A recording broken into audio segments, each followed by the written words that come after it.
बागपत से है, जहां राज्य महिला आयोग की सदस्य मीनाक्षी भराला मंगलवार को बागपत पहुंची, जहां उन्होंने विकास भवन सभागार में पीड़ित महिलाओं की समस्याएं सुनी और कई मामलों का मौके पर ही समाधान कराया। इस दौरान उन्होंने कहा कि आयोग का उद्देश्य है कि महिलाओं को समय पर न्याय और सुरक्षा मिल सके।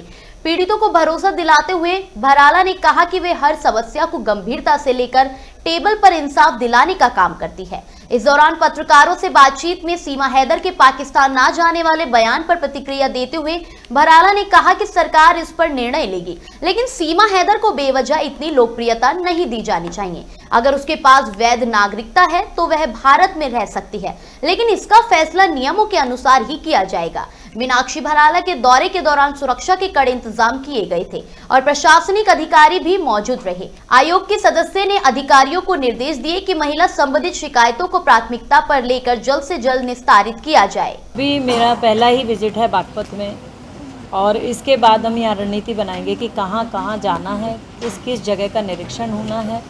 रही बात पीड़िताओं की बात सुनने की, तो यहाँ वो केसेस सुने जाते हैं पहले फेज़ में, जो केसेस सीधे लखनऊ जाते हैं। लखनऊ केस कब जाते हैं? जब यहाँ के संबंधित अधिकारियों से महिलाएं त्रास्त हो जाती हैं, जब वो उनकी नहीं सुन रहे होते हैं, तब वो महिलाएं लखनऊ का रास्ता इख्तियार करती हैं और वो लखनऊ जाती हैं।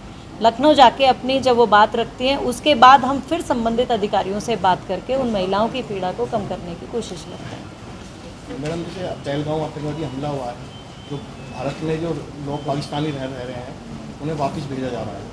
वहीं पर सीमा हैदर की भी बात आ रही है, सीमा हैदर को भी वापस भेजने की बात की जा रही है।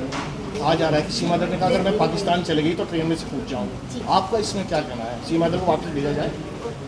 देखिए, पता नहीं सीमा हैदर को इतनी लाइमलाइट क्यों दी जाती है, मुझे कभी समझ में नहीं आया कि वो ऐसा लाइमलाइट में क्यों रहती है। इनफैक्ट कई मीडिया तो ऐसी हैं जहाँ उसके घर के बाहर एक एक रिपोर्टर बिठाए हुए हैं।